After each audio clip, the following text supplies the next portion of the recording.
नमस्कार प्यारे दोस्तों, स्वागत है आप लोगों का आपके अपने चैनल आईएएस विजन में। और इस बार हम लोग देखने जा रहे हैं यूनियन टेरिटरीज के लेक्चर नंबर 2 को। तो लेक्चर नंबर 1 में हम लोगों ने डिस्कस किया था कि यूनियन टेरिटरीज क्या होती हैं, उनका जुडिशियल स्ट्रक्चर क्या है, उनका लेजिस्लेटिव स्ट्रक्चर क्या है, इन सब के एडमिनिस्ट्रेटिव स्ट्रक्चर क्या है, इन सब के बारे में हमने डिटेल में बात की थी। अब हम लोग आगे बढ़ेंगे और आगे बढ़ के आज हम लोग इस लेक्चर में ये देखने वाले हैं कि क्या यूनियन टेरिटरीज की रिक्वायरमेंट है, और इसमें ये भी देखेंगे कि जो लॉजिकल रीजनिंग क्या कहती है और यूनियन टेरिटरीज को अब खत्म करने का क्या सही समय आ चुका है, या फिर हम ये देखें तो जो प्रॉब्लम्स हैं जो टसल चलती रहती हैं उनके एडमिनिस्ट्रेटिव ऑफिसर्स के बीच में और चीफ मिनिस्टर के बीच में, जैसे कि दिल्ली हुआ या फिर पुदुचेरी हुआ, तो वहां पे जो टसल चल रही है या चली थी उस सब के बारे में हम लोग डिस्कशन करेंगे। तो आइए सेशन को शुरू करते हैं बिना किसी देरी के। देखिए, तो अगर हम लोग बात करें तो सबसे पहले देख लेते हैं इसकी जरूरत क्या है, यूनियन टेरिटरीज की इंडिया में नीड क्या है, बेसिक नीड क्या है। तो अगर हम लोग हिस्टोरिकल एस्पेक्ट से देखें तो देखिए 26 जनवरी 1950 को, मतलब जिस दिन हमारा संविधान लागू हुआ उस दिन चार अलग अलग टाइप के स्टेट्स थे, जिनको हमने कहा था part A, part B, part C और पार्ट डी। अब ये जो अलग अलग पार्ट्स हैं इनका फंक्शनिंग क्या था, जरा हम लोग ये देख लें। तो जो पार्ट ए है, उस पार्ट ए में वो स्टेट्स थे जो कि गवर्न किए जा रहे थे directly governor general of India. Bharat जब आजाद हुआ था तो आजादी से पहले गवर्नर जनरल ऑफ इंडिया इसको गवर्न करते थे। उसके बाद प्रिंसली स्टेट्स इसमें आ जाते थे, है ना, इसमें आ जाते थे प्रिंसली स्टेट्स, और यहाँ पे चीफ कमिश्नर द्वारा ये गवर्न थे। ये दोनों जो थे ये गवर्नड बाय चीफ कमिश्नर्स। सी और डी में वो आते थे जिनको चीफ कमिश्नर गवर्न किया करता था। अब ये टोटल 11 थे, है ना, ये 11 थे टोटल। अब जब स्टेट रीऑर्गेनाइजेशन कमीशन का फॉर्मेशन हुआ, इसके बारे में हम लोग डिस्कशन कर चुके हैं शुरुआती लेक्चर्स में ही। तो इस स्टेट रीऑर्गेनाइजेशन कमीशन ने एक रिपोर्ट सबमिट की, और ये जो रिपोर्ट थी इसमें इन्होंने कहा कि 11 में से जो 3 हैं इनको आप यूनियन टेरिटरीज बनाइए, यानी कि डायरेक्ट एडमिनिस्ट्रेशन में रखिए, एडमिनिस्ट्रेटिव कंट्रोल रखिए इसके ऊपर सेंटर का। ठीक है, उसके पीछे के कारण क्या दिए गए थे उस पर भी बात करेंगे। तो 3 का इन्होंने सुझाव दिया, ठीक है, और इन्होंने सुझाव दिया कि इसके पीछे एडमिनिस्ट्रेटिव कारण है, एडमिनिस्ट्रेटिव कारणों की वजह से, और अगर देखा जाए तो सिक्योरिटी कारणों की वजह से, सिक्योरिटी पर्पसेस की वजह से, and last but not the least other compelling reasons, other compelling reasons. अब ये क्या चीज हुई मैं बताता हूं। देखिए, तो जैसे कि अगर बात की जाए तो एडमिनिस्ट्रेटिव पर्पसेस के लिए सलाह दी गई कि दिल्ली को आप बनाइए, पहले भी हम देख चुके हैं। सिक्योरिटी पर्पसेस के लिए बिकॉज नॉर्थ ईस्ट में इंसर्जेंसी ज्यादा थी, इसीलिए मणिपुर को भी कहा गया। और उसके अलावा फिर अदर कंपेलिंग रीजंस के लिए कहा गया कि अंडमान एंड निकोबार आइलैंड्स जो हैं इनको भी आप यूनियन टेरिटरी बनाइए। अब सवाल ये उठता है कि क्या उस समय की गवर्नमेंट ने ये सारे इनके सजेशंस माने, तो जी नहीं, ये सारे सजेशंस नहीं माने। और जब स्टेट रीऑर्गेनाइजेशन एक्ट आया तो इस स्टेट रीऑर्गेनाइजेशन एक्ट 1956 में टोटल 14 स्टेट्स इंक्लूड हुए, 14 स्टेट्स इंक्लूड हुए, प्लस 6 यूनियन टेरिटरीज थी, जिनमें से 3 को तो इंटैक्ट रखा गया। ये जो 3 इन्होंने कहा, जो कि दिल्ली थी पहला, मणिपुर और उसके बाद अंडमान निकोबार आइलैंड्स। उसके अलावा 3 और थे, हिमाचल प्रदेश, लक्षद्वीप एंड त्रिपुरा। तो ये 6 टोटल यूनियन टेरिटरीज बनाई गई, राइट। त्रिपुरा भी again insurgency problem, security reasons की वजह से। बट जो रियल लॉजिकल रीजन दिया गया इनके पीछे वो ये कहा गया कि देखिए, यूनियन टेरिटरी आप क्यों बनाना चाहते हैं। पहली चीज, ये कुछ रीजन्स हैं हमारे भारत में, कुछ ऐसे क्षेत्र हैं, कुछ ऐसी जगह हैं जिनका आप कुछ भी कर ले फाइनेंशियल डिपेंडेंसी सेंट्रल गवर्नमेंट पे बहुत ज्यादा रहेगा। बहुत ज्यादा सेंट्रल गवर्नमेंट पे फाइनेंशियल डिपेंडेंसी है। क्यों? क्योंकि इनके पास अपना खुद का रिसोर्स बेस नहीं है। रिसोर्स बेस इनका बहुत ही कमजोर है, उतने ज्यादा रिसोर्सेज नहीं है कि ये खुद को फंड कर पाए, है ना। तो एक फाइनेंशियल डिपेंडेंसी है। तो वैसे भी अगर सेंटर टेक केयर कर रहा है तो ऑब्वियसली सेंटर का एडमिनिस्ट्रेटिव हक भी होना चाहिए, एडमिनिस्ट्रेटिव अधिकार भी होना चाहिए। तो यही लॉजिकल रीजनिंग दिया गया पहला। दूसरा ये कहा गया अगर लो पॉपुलेशन बेस है, यानी कि अगर पॉपुलेशन ज्यादा है, कम है, बहुत कम है, तो उसका मतलब यह है कि जो डेमोक्रेसी है वो कॉस्टली हो जाएगी। वहां पे अगर आप लेजिस्लेटिव असेंबली देते हैं तो उसको मेंटेन करना, इलेक्शंस कराना, ये सब बहुत ही कॉस्टली अफेयर हो जाएगा। दैट इज वाई इससे बेटर है कि एक आप ऑफिसर अपॉइंट कीजिए एंड डायरेक्ट अपनी एडमिनिस्ट्रेटिव स्टेट में रखिए। ठीक। तो ये उस समय के रीजंस थे एंड ये रैशनल रीजंस थे, एकदम लॉजिकल रीजंस थे। लेकिन समय बदलता है और समय अनुसार अगर देखा जाए तो अब ये रीजनिंग अगर दी जाती है तो वो सही नहीं कहलाएगी। क्यों?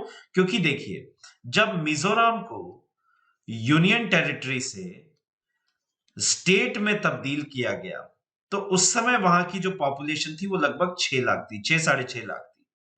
वैसे ही उसी प्रकार से जब सिक्किम को एज यूटी नहीं स्टेट लेके आया गया, इंक्लूड किया गया भारत में, जब स्टेट बनाया गया तब वहां पे 2.5 लाख की ही पॉपुलेशन थी, बहुत ज्यादा नहीं थी। उसके अलावा जब अरुणाचल प्रदेश को यूटी से, यूनियन टेरिटरी से आपने स्टेटहुड दिया, स्टेट बनाया, तब उस समय वहां की जो पॉपुलेशन थी, वहां की जो जनसंख्या थी वो लगभग 8 लाख थी। तो कहां पे अब ये वैलिड रीजन रहता है, right.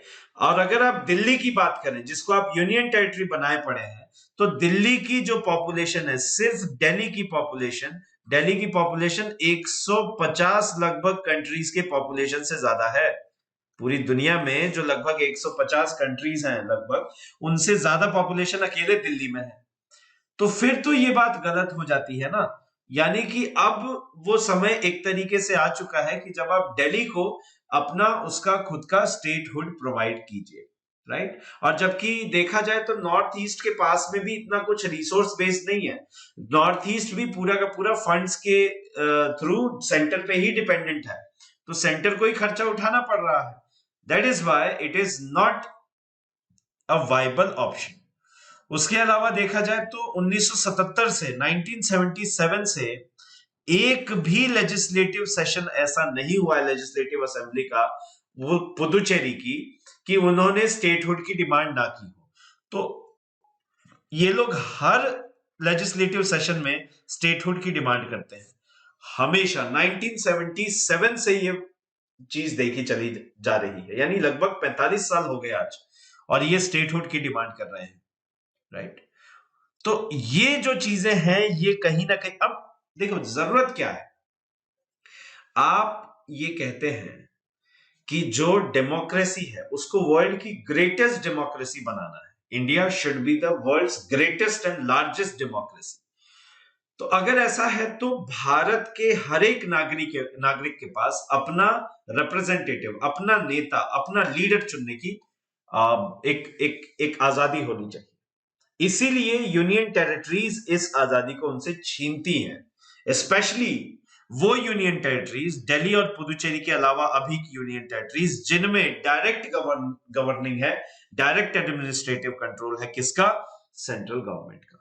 So that is why it is very important to abolish the concept of union territories, and जरूरी नहीं है कि ये चीज एकदम से ही हो या फिर एकदम से बंद कमरे में बैठ के डिसीजन लिया जाए। हम लोग Goa opinion poll based model को अपना सकते हैं। एक्चुअली हुआ क्या था कि 1967 से पहले गोवा जो था वो एक यूनियन टेरिटरी था। 1967 में 1967 में एक रेफरेंडम वहां पे करवाया गया, है ना। उसे गोवा ओपिनियन पोल कहा गया। गोवा ओपिनियन पोल, उस रेफरेंडम को क्या कहा गया? Goa opinion poll. और इस गोवा ओपिनियन पोल में सिटीजन से डायरेक्टली क्वेश्चंस पूछे कि आपका फ्यूचर डिटरमिन करने के लिए कुछ एक हम लोग आपको ऑप्शंस दे रहे हैं, इनमें से आप चूज कीजिए। या तो आप अपने एडजेसेंट स्टेट के साथ मर्ज हो जाइए एस एडजॉइनिंग स्टेट के साथ में, जो कि आपके साथ लिंग्विस्टिकली और इकोनॉमिकली सिमिलर हो। इकोनॉमिकली इसीलिए क्योंकि अगर बहुत ज्यादा पुअर पॉपुलेशन जाके रिच पॉपुलेशन के साथ मिंगल होती है तो कहीं ना कहीं वहां पे भी जो एक सोशल पार्शियलिटी है वो नजर आएगी। तो इकोनॉमिकली एंड लिंग्विस्टिकली यानी लैंग्वेज के आधार पे और इकोनॉमी के आधार पे जो स्टेट सिमिलर है उसके साथ जाके आप मर्ज हो जाइए। जैसे गोवा के पास ऑप्शन था कि महाराष्ट्र के साथ मर्ज हो जाए, राइट?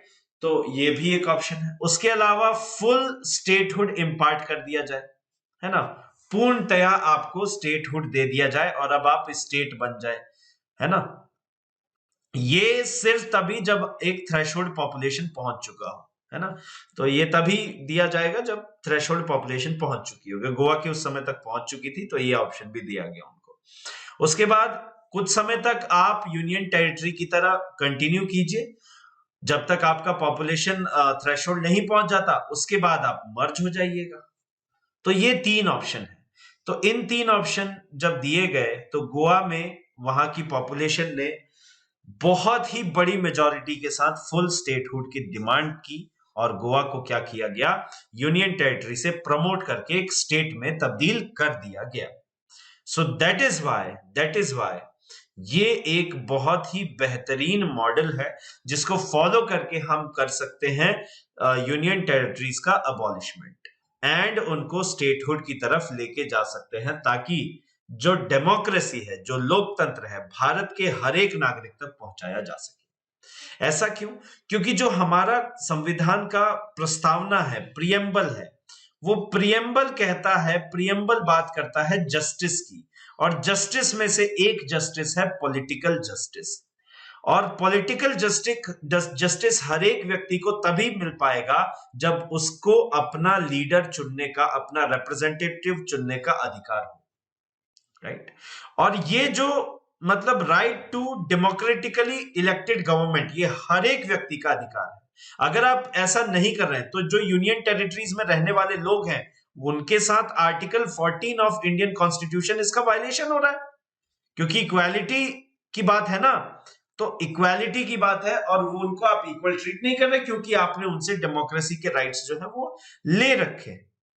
तो अगर आप इंडिया को, भारत को विश्व का सबसे बड़ा ही नहीं सबसे महानतम लोकतंत्र बनाना चाहते हैं तो ये जरूरी है कि आप इन यूनियन टेरिटरीज को अबॉलिश करें, या तो स्टेटहुड दें या फिर एज द पॉपुलेशन डिमांड्स आप उनको दूसरे स्टेट के साथ मर्ज कर दें। So that is the requirement of the day, और इसीलिए इसकी रिक्वायरमेंट बढ़ती चली जाती है, राइट? अब देखिए इसकी रिक्वायरमेंट और भी क्यों है, तो वो हम जरा देख लेते हैं। जो टसल चलती है लेफ्टिनेंट गवर्नर और सीएम्स के बीच में, तो सबसे पहले हम तो नेशनल कैपिटल टेरिटरी एनसीटी या हम लोग दिल्ली की बात करें, तो दिल्ली की अगर बात की जाए तो 2013 तक वहां पे शीला दीक्षित चीफ मिनिस्टर थी। और जो शीला दीक्षित जी चीफ मिनिस्टर थी, 15 साल को रही वो वहां की सीएम दिल्ली की, तो वो थी इंडियन नेशनल कांग्रेस से। और उसके अलावा यूपीए की गवर्नमेंट थी सेंटर में, तो कोई बहुत ज्यादा टसल नहीं था, बहुत ज्यादा प्रॉब्लम नहीं थी, आराम से काम चलता था, है ना। लेकिन हुआ ये कि 2013 में चुनाव हुए यूपी सॉरी दिल्ली में, लोकसभा विधानसभा चुनाव हुए, लेजिस्लेटिव असेंबली इलेक्शंस हुए, जिनका रिजल्ट ये था कि जो आम आदमी पार्टी, न्यूली फॉर्म्ड आम आदमी पार्टी थी, 28 सीटें ले आई और उसने इंडियन नेशनल कांग्रेस के साथ मिलकर एक गवर्नमेंट बना ली सेंटर में। अब ये जो गवर्नमेंट बनी ये कोएलिशन गवर्नमेंट बनी। अब ये कोएलिशन गवर्नमेंट चली 49 दिनों तक, क्योंकि उसके बाद में फिर आ रहे थे 2014 के Lok Sabha elections. And in Lok Sabha elections में हुआ ये कि जो अरविंद केजरीवाल थे दिल्ली के सीएम, उस समय भी दिल्ली के सीएम यही थे, और ये अरविंद केजरीवाल जी ये रिजाइन कर देते हैं।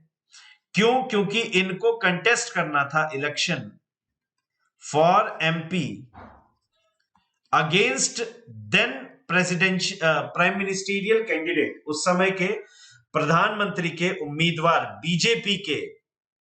BJP prime ministerial candidate Narendra Modi, in Varanasi. तो इनको ये चुनाव लड़ना था साहब, तो ये चुनाव लड़ने के लिए इन्होंने किया। सरकार भी क्या हुई, खत्म हो गई।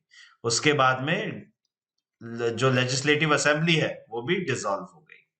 और 2015 तक ये चुनाव तो जीते नहीं, चुनाव भी नहीं जीत पाए। तो 2015 तक जमानत भी जब्त हो गई थी शायद। तो 2015 तक हुआ ये कि प्रेसिडेंशियल रूल चला वहां पे, फिर से इलेक्शन हुए। और इस बार तो आम आदमी पार्टी ने गजब का एक बम्पर सरप्राइज पुल आउट कर लिया। लोग समझ गए थे कि आम आदमी पार्टी की जो सरकार है दिल्ली के लिए वही बेहतर है, तभी तो क्या ग्रैंड मेजॉरिटी पाई इन्होंने। 70 में से 67 सीटें और बहुत ही जबरदस्त मेजॉरिटी के साथ, थंपिंग मेजॉरिटी के साथ ये दिल्ली में आ जाते हैं। उसके बाद में जो चीफ मिनिस्टर हैं वो वापस बनते हैं कौन, Arvind Kejriwal ji. So now Arvind Kejriwal again is the CM of Delhi. अब दिल्ली की सीएम बनने के बाद काउंसिल ऑफ मिनिस्टर्स बने, और जो दिल्ली की लोक लेजिस्लेटिव असेंबली है उसने एक एक करके 14 बिल्स पास किए। और इन 14 बिल्स में कुछ डॉक्टर्स का ट्रांसफर भी था, कुछ अधिकारियों का भी ट्रांसफर था, ऑफिसर्स का। लेकिन इन 14 के 14 बिलों पे जो लेफ्टिनेंट गवर्नर थे उस समय के, नजीब जंग, इन्होंने साइन करने से मना कर दिया, एक पे भी साइन नहीं किया। तो शायद वो मीम बहुत ज्यादा प्रसिद्ध भी है, तो करना, हम भी परेशान हो गए, 2.5 साल हो गए, that meme. So that is the frustration of Arvind Kejriwal ji which was coming out. And ये लाजमी भी था, क्योंकि आप देखेंगे तो 14 बिल्स पास किए और गवर्नर जो है वो साइन ही नहीं कर रहा। गवर्नर ने मना कर दिया कि हम साइन ही नहीं करेंगे, है ना। लेफ्टिनेंट गवर्नर ने साफ मना कर दिया कि हम साइन नहीं करेंगे। क्यों, किस बेसिस पे? इन्होंने कहा कि हम इसे रिजर्व कर रहे हैं, रिजर्विंग फॉर प्रेसिडेंट। हम लोग प्रेसिडेंट के लिए इसको रिजर्व करेंगे, प्रेसिडेंशियल रिव्यू इसका होगा, तभी ये बिल पास होगा। जब अब प्रेसिडेंट के ऊपर है, प्रेसिडेंट इस बिल को लेके जितने समय तक चाहे लटका सकते थे।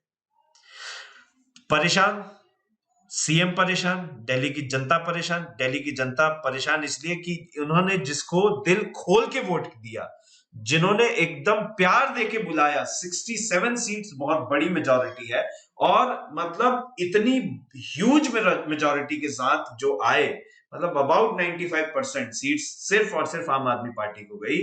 तो इसका मतलब ये हुआ कि दिल्लीइट्स को पता चलता है, दिल्ली में रहने वालों को, दिल्ली वासियों को पता चलता है कि यार ये इशू हो रहा है, तो इसका मतलब है कि ये जो सरकार बनी है इसका कोई रोल ही नहीं है, इसका कोई मतलब ही नहीं है। मामला पहुंचता है कोर्ट में, ठीक है, कौन सा, दिल्ली हाई कोर्ट। और दिल्ली हाई कोर्ट ने 2016 में ये क्लियर कर दिया कि जी हां, जो लेफ्टिनेंट गवर्नर हैं, लेफ्टिनेंट गवर्नर के सिर्फ एड एंड एडवाइस के लिए